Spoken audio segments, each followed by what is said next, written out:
and welcome to Conversations with Sheffield Gothic. I'm Mary, and this is my lovely co-host, Lauren Nixon.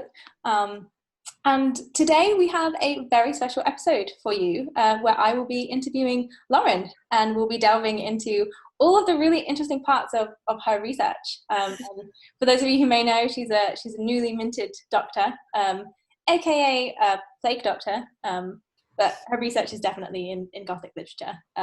So yeah, we'll be talking about all of the really cool parts of her research.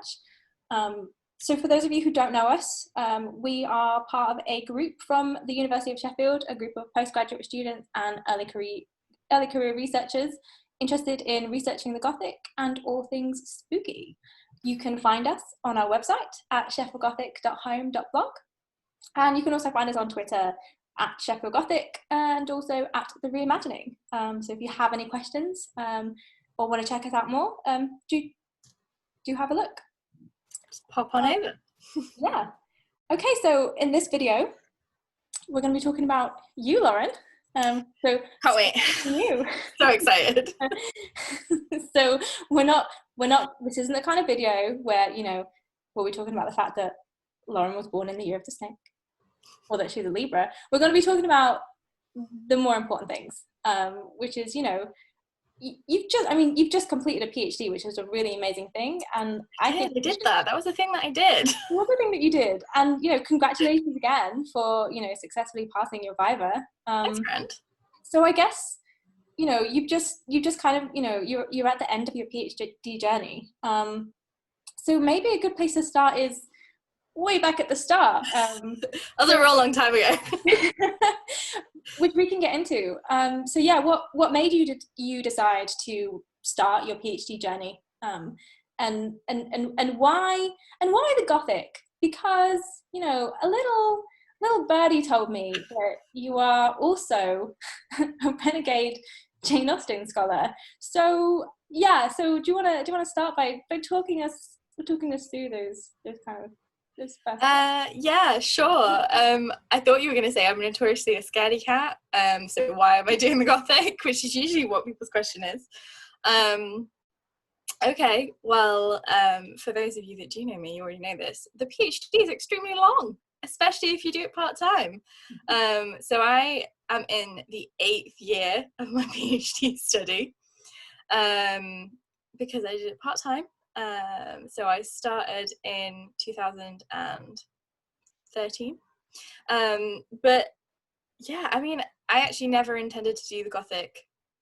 In general, I thought that I didn't like it because I'm a scaredy cat. I hate horror movies. But I do love creepy stuff. I love unsolved mysteries. I like, the supernatural. I like ghost stories. I just don't like visceral horror. And I thought that those two things were the same thing. That's a really important thing, like starting out doing Gothic is discovering that actually no, like there is a difference between Gothic and horror. Big difference, like big overlap on the Venn diagram, but also like massive difference, which is not something that I knew. And I always remember being confused reading Northanger Abbey and being like, what are these actual novels talking about? Actually, that is the reason that I became Gothless, because I went to Bath University as an undergraduate, and I did that because I loved Jane Austen, because I was a nerdy little white girl who liked classics and was like, oh my god, Jane Austen. So really wanted to, also Bath Spa like had a really great diverse kind of teaching program. It wasn't like just canon literature. So I went there and they had a Gothic studies module and it had Northanger Abbey on it. I had literally never read any of the other novels on it. I was pretty sure I didn't like the Gothic, but I wanted to do Northanger Abbey. I wanted to know what the novels in Northanger Abbey were actually about. So I took that module. And it's kind of, when you say it out loud, it's really sad that that module changed my life. That's so really, yeah, it was really interesting just to break in that you know, you and I joke about how we draw people into the Gothic, and you kind of did that to yourself. I did it to myself. Stumbled blindly and then was like, oh, I can't leave. But yeah, so I did that module in second year, and we started with the Graveyard Poets, we did the Castle of Otranto, we did the Italian by Anne Radcliffe, which the first time I read it, I was like, what is this? This is the worst thing I've ever read in my entire life. Now, I love Anne Radcliffe with all of my tiny, cold, dead heart. Love her so much. But the first time I read the Italian, I was like, this is disappointing. The Italian was a really good one to start with. It's not even like you started with Udolpho. Yeah, no, we started with the Italian. Even more, you know, like a this kind of moment. Yeah, we did the Italian, and I think so Professor Bill Hughes, who was the module coordinator, I think, you know, we had classics on there, but also like tried to diversify it. We did Through a Glass Darkly, so we did Carmilla, we did Green Tea, and as you know, love Lefanu, obsessed with that little demon monkey. I love him. Love him. We did, what else did we do? Oh, we did The Woman in White, we did Confessions of a Justified Sinner, we did Frankenstein, and we did Dracula. So we did this really fantastic kind of core, it was like the module was called like Gothic Origins, and we did this like core set of texts, and by the end of it, it was my favorite module by far. I was so fascinated. I found it really interesting. I loved everything about it. Instantly signed up for the third year module, which was on modern Gothic, and decided I'd always wanted to do my undergraduate dissertation on Mervyn Peake, who I adore, and I have I'm literally right next to me right now is a self-portrait on canvas of Mervyn Peake that when I left my job at the Jane Austen Centre in Bath, they bought me as my leaving present.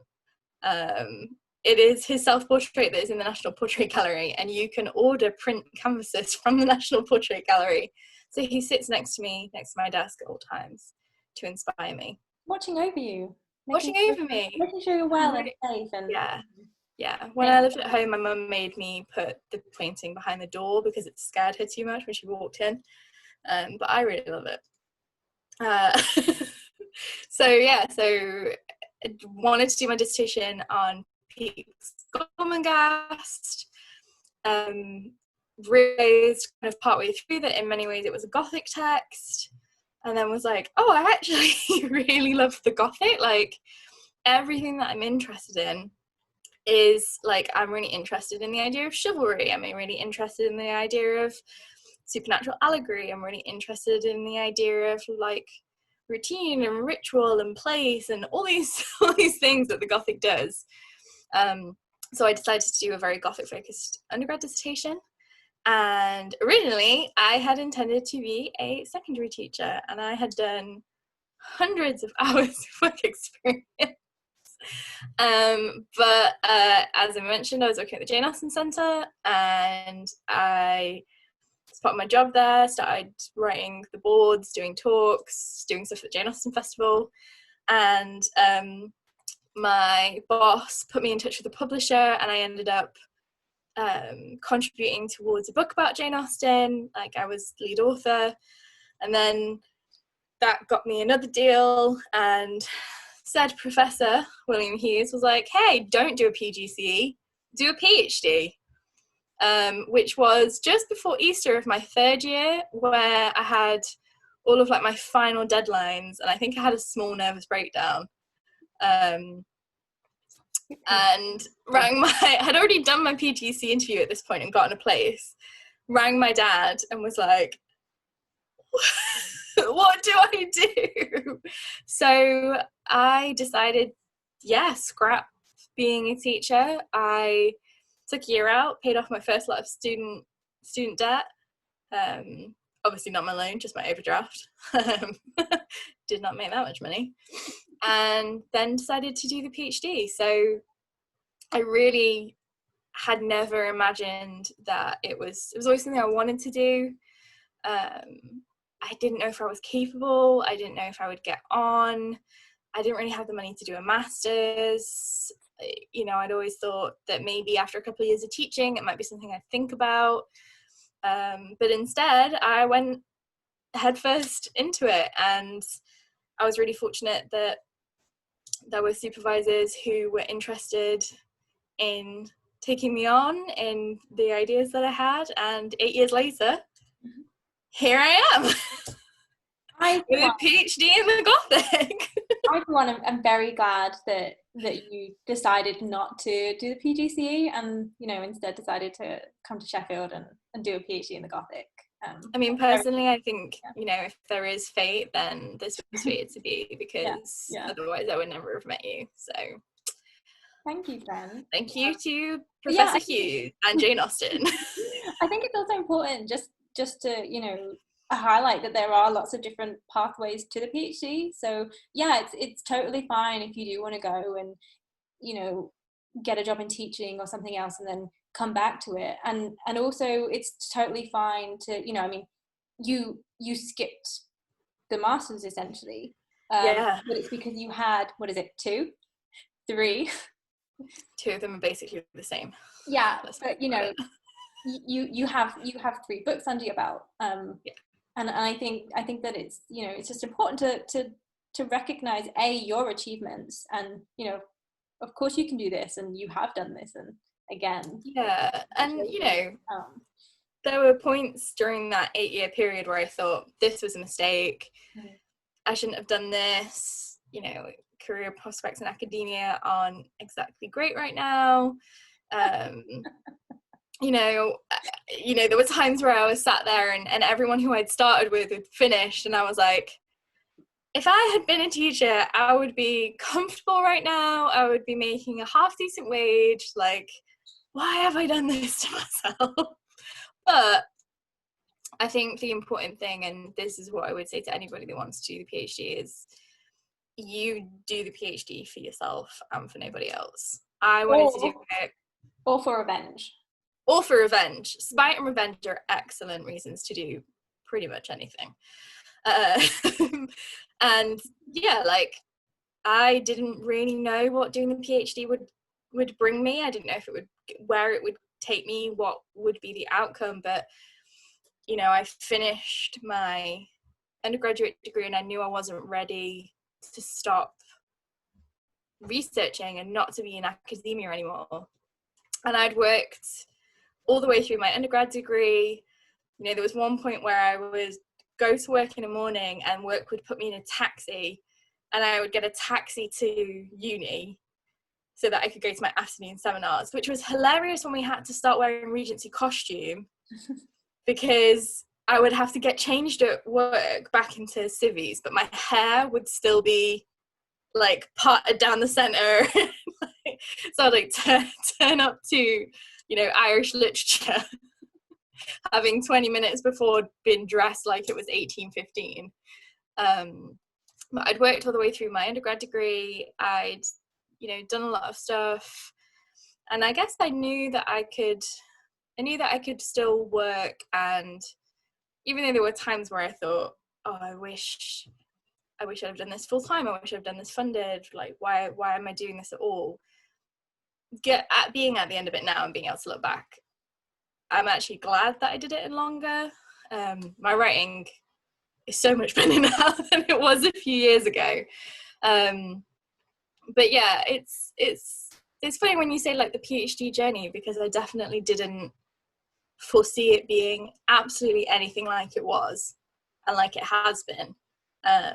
But to say that I didn't know where it was going to go and I didn't know what was going to come of it, I don't think there's anything necessarily that I would have changed, apart from, you know, I probably would have done more. I probably would have gone to more conferences and been a little bit more, you know, well, been a little bit less worried to go and talk to people about research and to be involved in things. But once I found my footing, it was pretty easy to do that.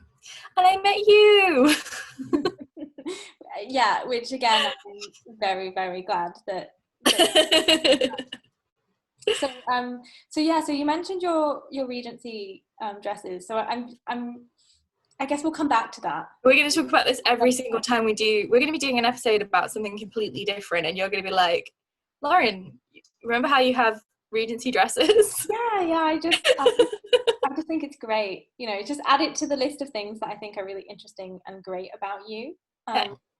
Okay, so I guess the next question is then, what's your topic? What do you research? What is your PhD? But also, like, how did you decide that topic is what you want to do? And how did you decide on the period? So you kind of talked about how, like, by the time you decided you wanted to do a PhD, you knew, yes, Gothic is for me. I'm sold. You know, who needs a soul anyway? But like, did you always know what period you wanted to research? And also, like, I know that your topic changed, so I guess yeah, we'll talk about that as well.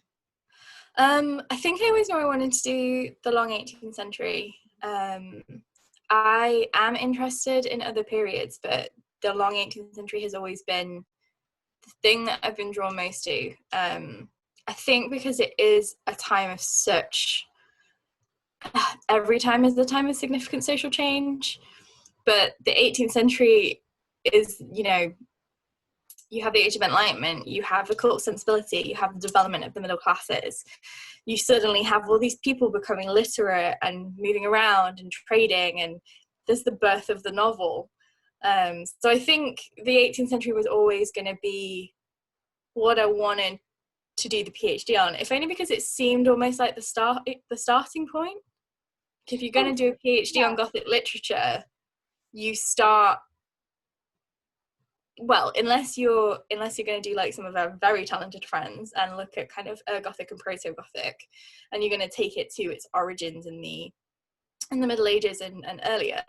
But if you're thinking about the Gothic novel, it just seemed like it was the place to start. Like, I kind of thought, oh, well, if I started with Gormenghast, I would want to think about how we got there anyway. So it just seemed to be the thing that really drew me. But the more I worked on it, the more I loved it, and the more I wanted to be in it. Not literally.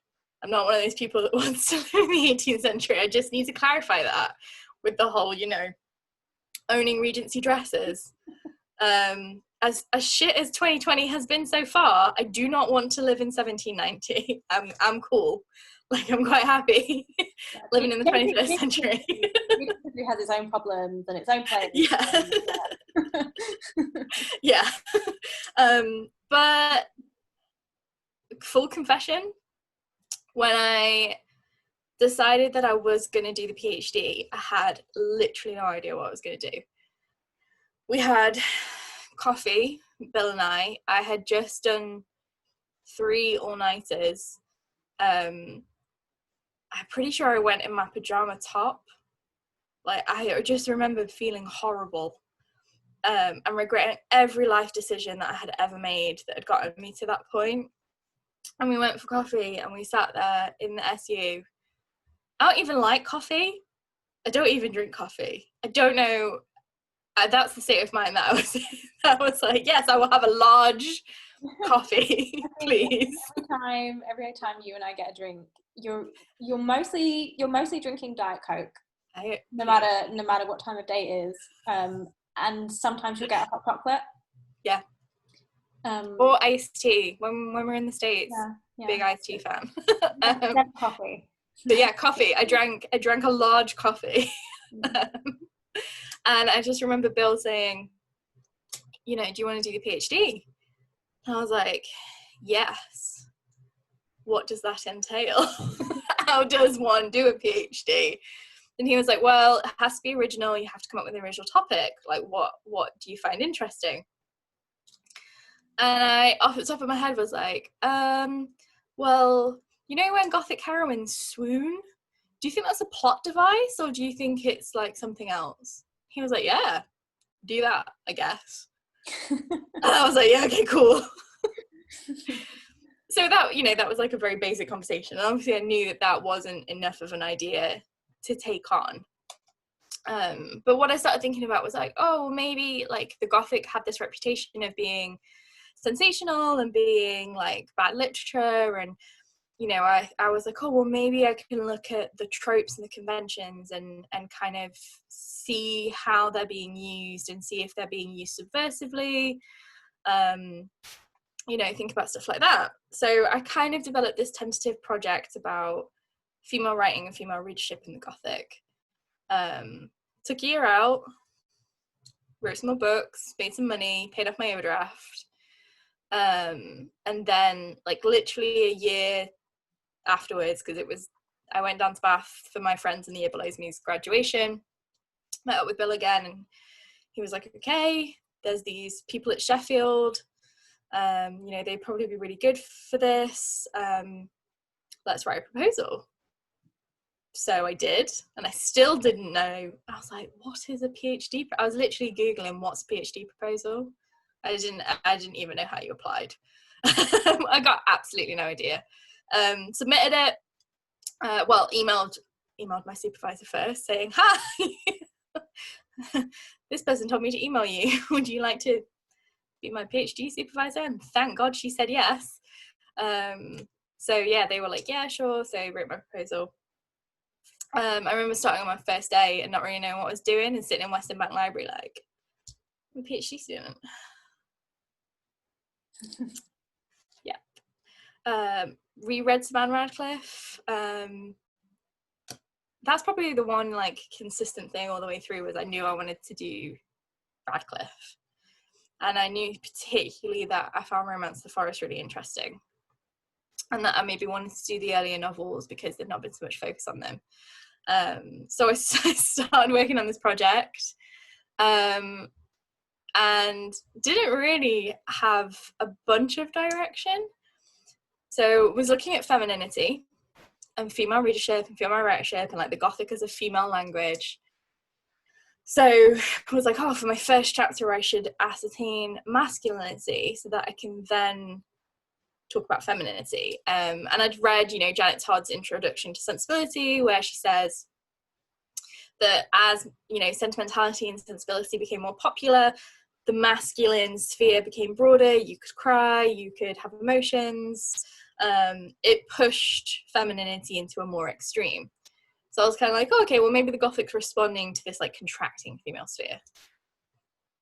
So I started developing this project, but kept talking. So I would have supervisions and I'd be like, do you think it's weird that the hero in this one's a soldier and the hero in this one's also a soldier and also this one's a soldier and they're all written around the French Revolution and there's all these wars happening? Do you think that's weird? And Andy and Angela would be like, yes, that is interesting.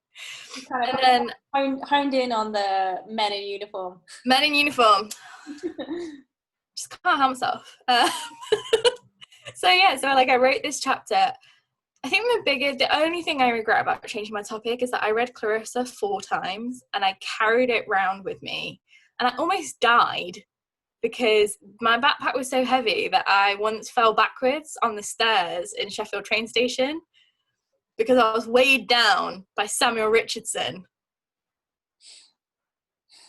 But that is another story. So I wrote this first chapter for what would have been my confirmation review. So this was like towards the end, like midway through my second year. So when you're full time, you have your confirmation review at the end of the first year. When you're part time, you have it at the end of the second year. So I went for my we're getting ready for my confirmation review, and supervisors were like, you know, you keep talking about soldiers.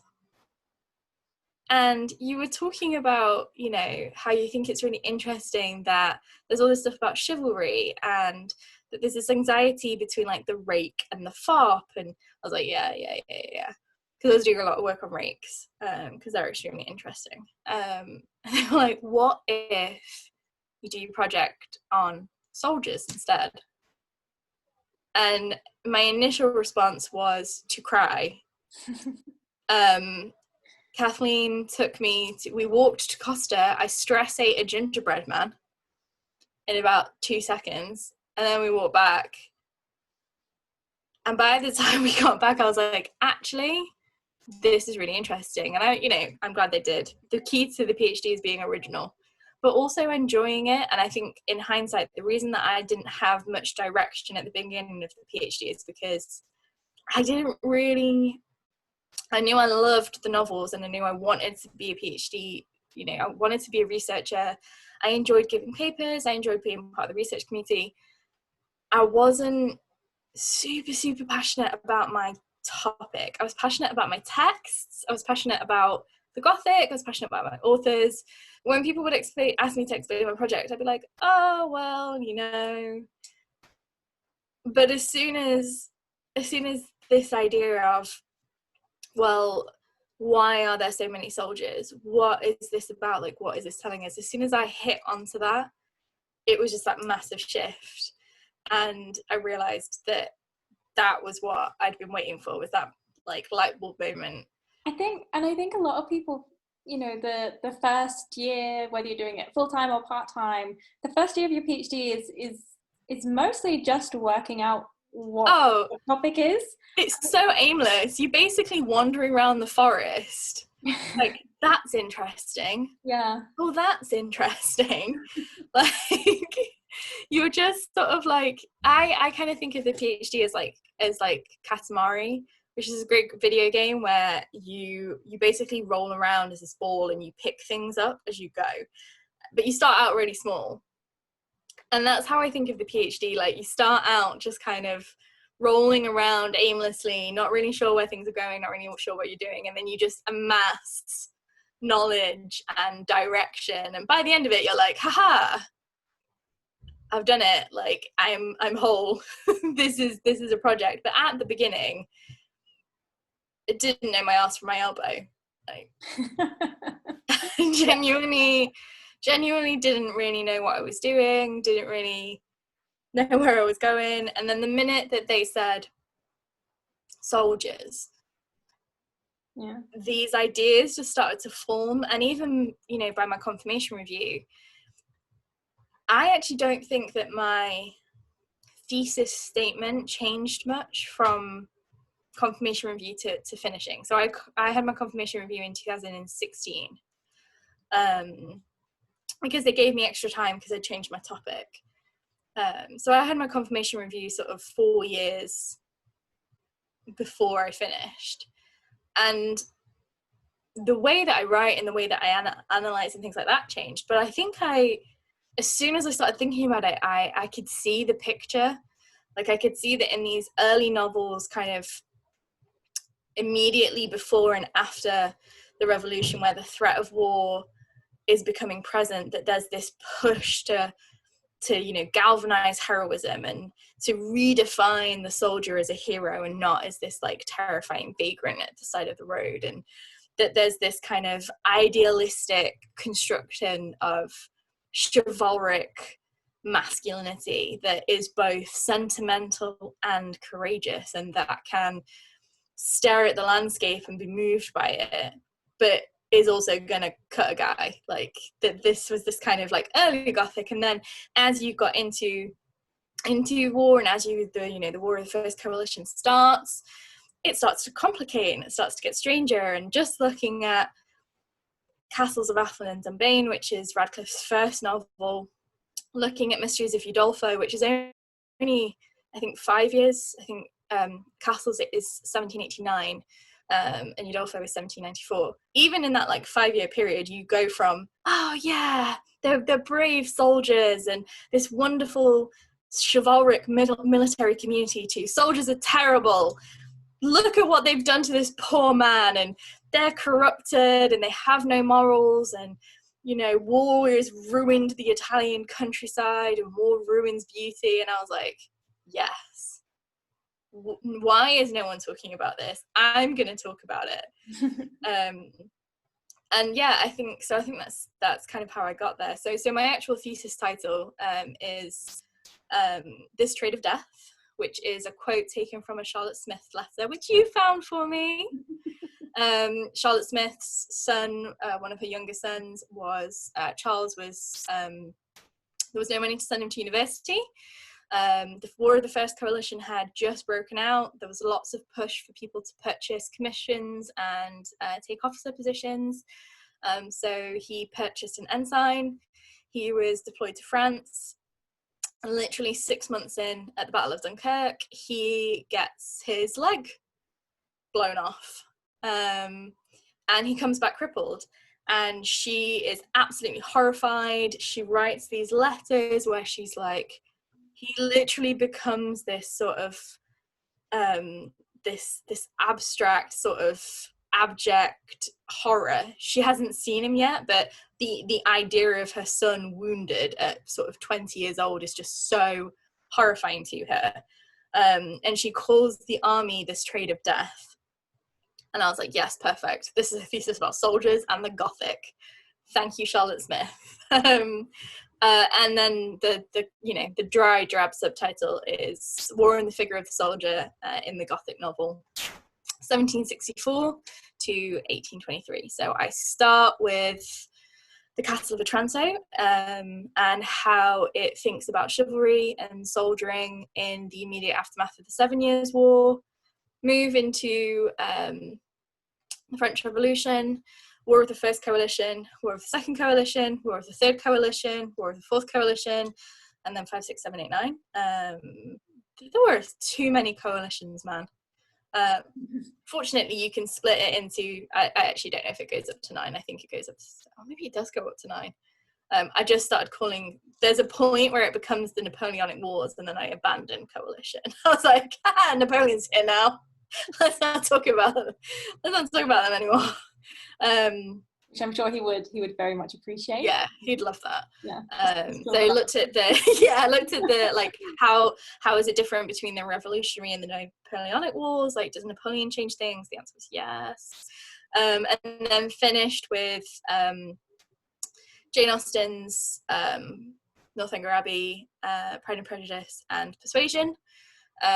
Which people were always like, why is Austen so domestic when there's all of these wars going on? Look closer.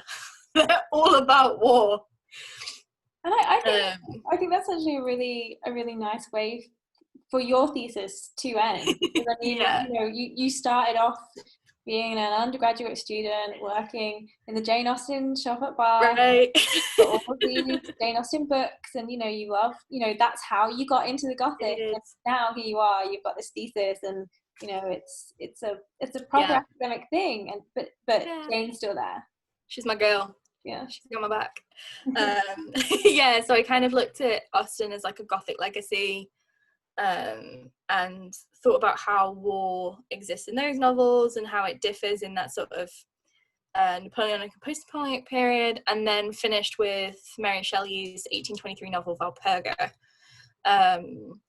which is a fictionalized take on the tale of Castruccio, who was a condottieri captain, which is something that Radcliffe talks about in The Mysteries of Udolpho. So you've got the Sbanditi.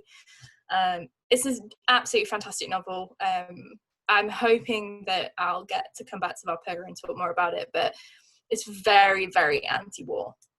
And it's heavily critical of kind of war and war's destructiveness. So I kind of charted the sort of construction and deconstruction of the soldier and heroism and war and national identity through the Gothic during that period. And I loved it. I never thought that I would be someone who had such an interest. And this is the only problem when you tell people that you look at war. They assume you're like a military historian, and they start talking to you about like lapels and buttons, and I'm like, oh, I'm real sorry. I'm a literary historian, and I look at the way that war and soldiers are imagined in this very specific niche set of books. Sorry. But yeah, that's what my thesis was about. That's what my research is about. So it's great. Get to put pictures of Pollock and Sharp in my presentations. People love that, and that means they pay less attention to you, which is really great. Always distract people with good PowerPoints. Yeah, tell them our secrets.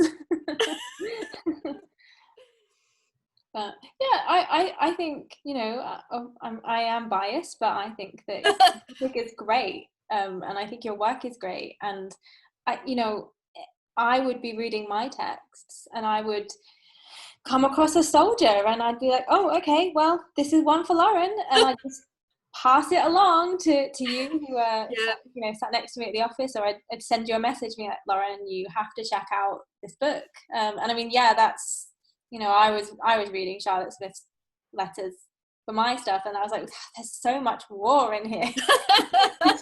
God. I guess I'll tell Lauren, which, you know, I'm glad that I did, because save my bacon. I wrote my whole introduction thanks to Charlotte Smith. But yeah, I mean, it just proves that yes, soldiers are everywhere in Gothic, and they get everywhere. Yeah. Okay, great. Well, you kind of took one of my questions away, which was, what texts did you do other than Anne Radcliffe? Sorry.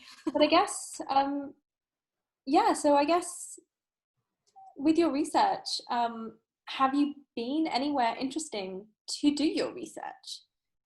You know, has it all just been kind of like stuck at a computer, or like, you know, stuck in Western Bank reading books? Or... Oh, good old Western Bank Library. Yeah.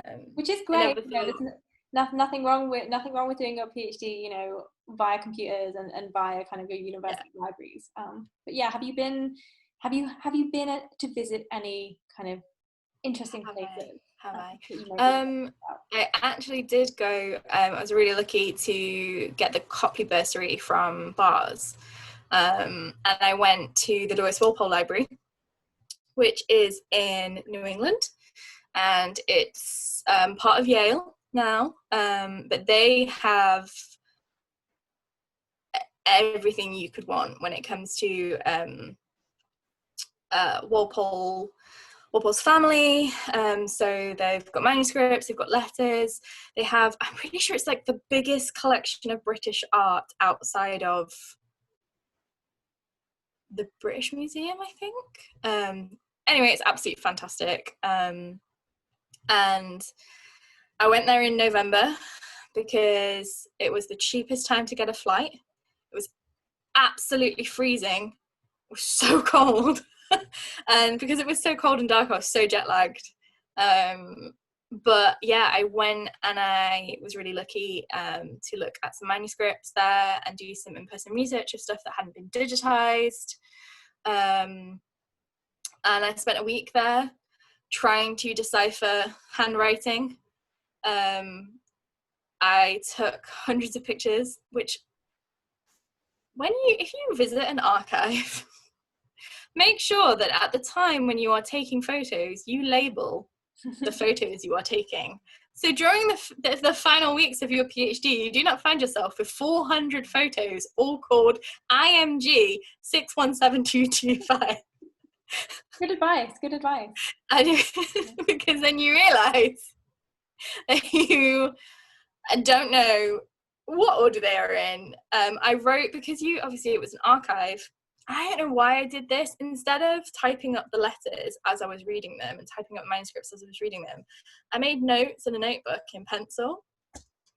So not only could I barely read the handwriting on the letters that I'd photographed, I couldn't read my own handwriting. But you know for next time. I do know for next time. It was a rookie error that I will never make again. But yes, I was really fortunate to go to the Lewis Walpole Library, and they were absolutely fantastic and so helpful.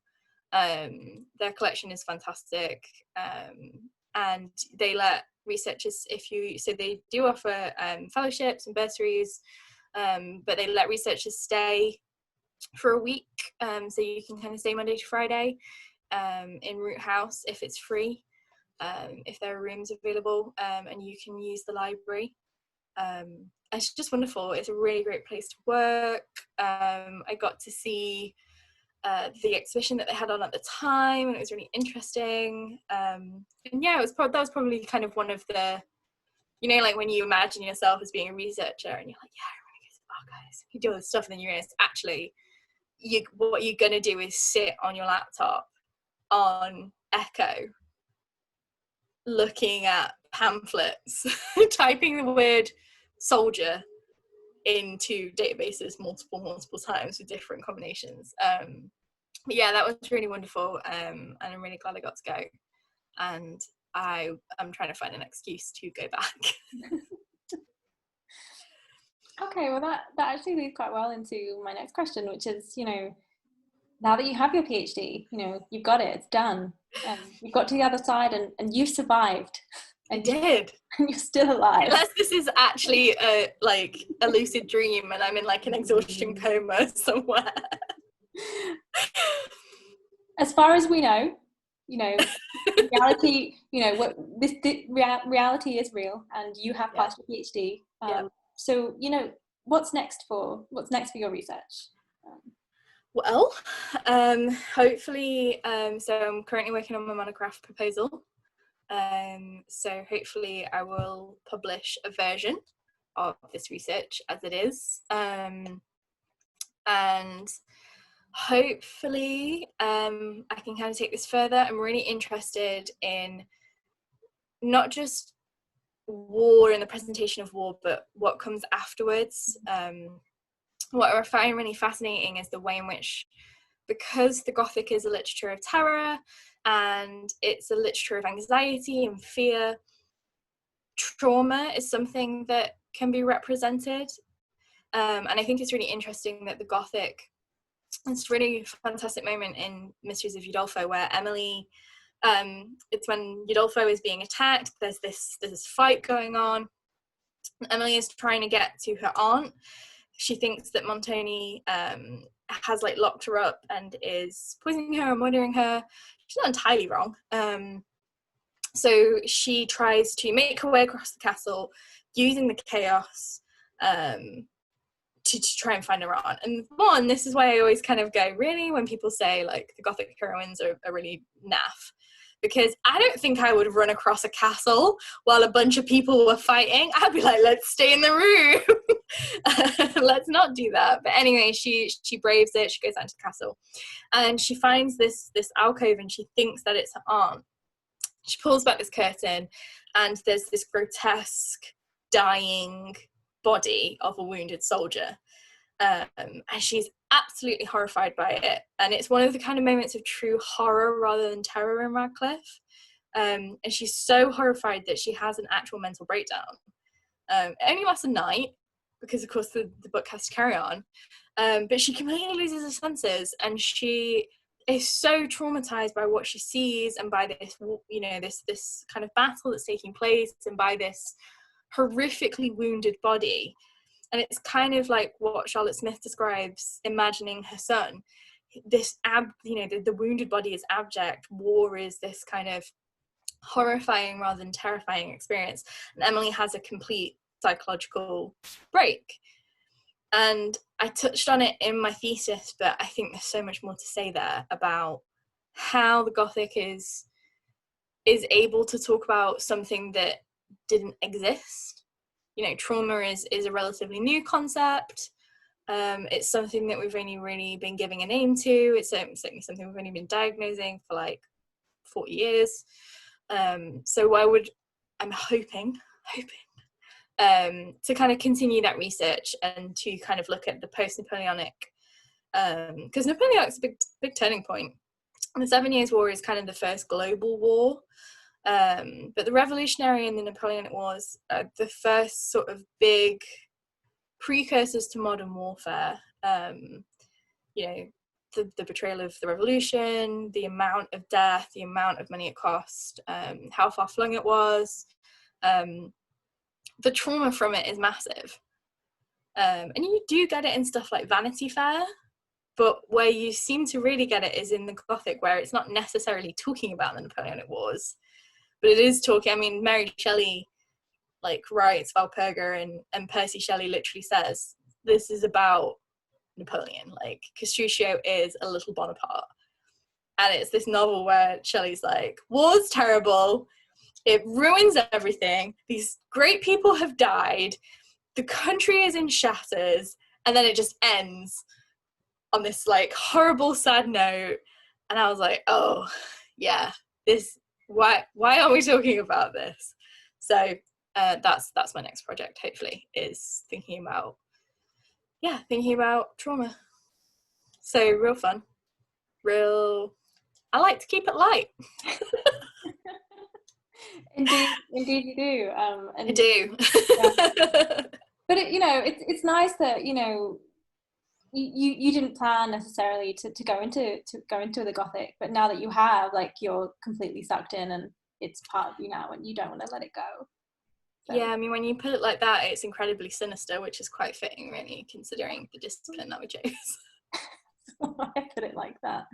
Yeah, okay, well, I guess that brings me to my last question then, which I think is, a little fun one to end on. So I'm going to put to you a scenario. If you were stuck in Udolpho, in the castle of Udolpho, and you could only have three characters from Gothic novels to hang out with, or maybe try and escape, who would they be? Who would you pick as your castle buddies? And I guess, would you escape, or would you just, See, I feel like it would be really tempting to be like, look, Montoni, we all love a bad boy.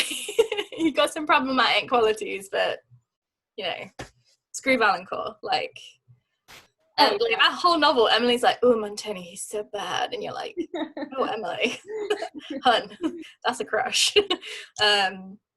Okay, if I was going to try and escape, I would want Theodore from Romance of the Forest, because he is the best Radcliffean hero. He's the most competent, the most capable.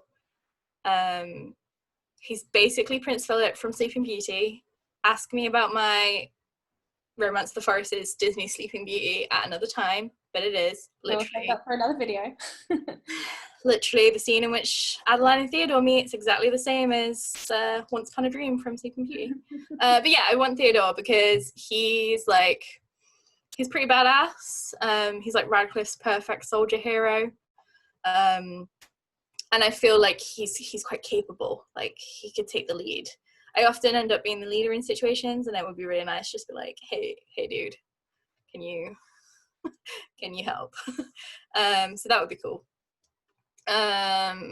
Who else would I want from the Gothic canon?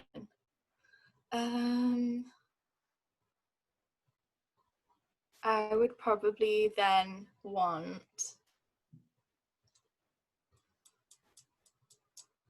this is hard, actually. I should have thought about this more. Who would I want? See, I'm like, do I want someone who's going to actually actively help me break out from this place? Or do I want someone who's going to be like, fun?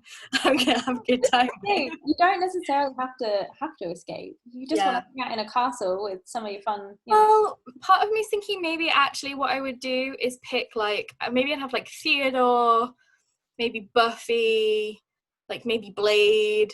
So that'd be like, let's just get rid of all the bandits and we'll have the castle.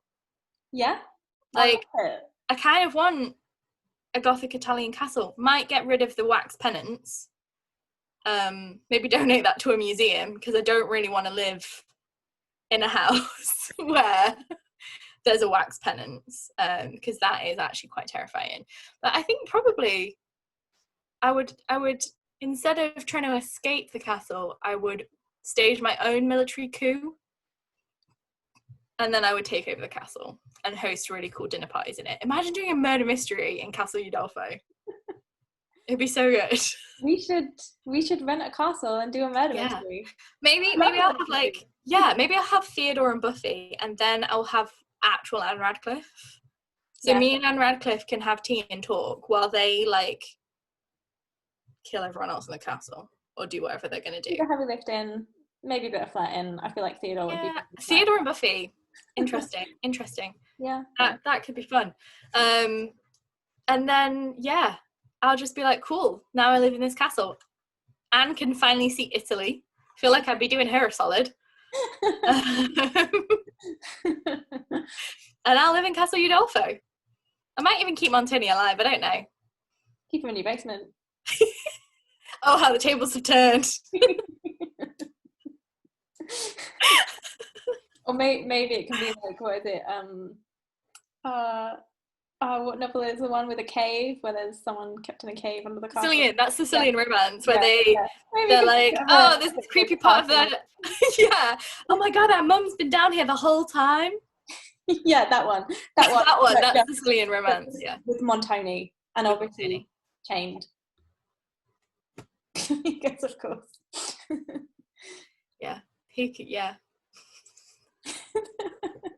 Right. Well, okay. Well, thank you for answering that question. That was really interesting. Thank you for interviewing me and pretending like you don't already know the answers to all of these questions. Well, your research is just so interesting, and I'm glad that we've had this chat and we've had to share your research and yeah. So, do you want to tell people where they can find you? You specifically? Yeah, you can find me on Twitter at Literary Law. But if you just put Laura Nixon in, then I should come up. I pre-warn you that my Twitter is not particularly professional. I kind of forget that people other than Mary can see me on Twitter. But yeah, you can find me on Twitter for some extremely cold takes. And yeah, hopefully watch this space for more research. Hopefully. I definitely will be watching this space, and you have no choice. Well, I do have a choice, and I am choosing to, stand by your side. I'm excited to see what comes next. Thanks, friend. I appreciate that. So yeah, so thank you for watching our video. This has been another Conversations with Sheffield Gothic. As always, you can find us on Twitter at Sheffield Gothic or at The Reimagining. And also do check out our website, which is sheffieldgothic.home.blog. And until next time, stay safe and stay spooky. Stay spooky.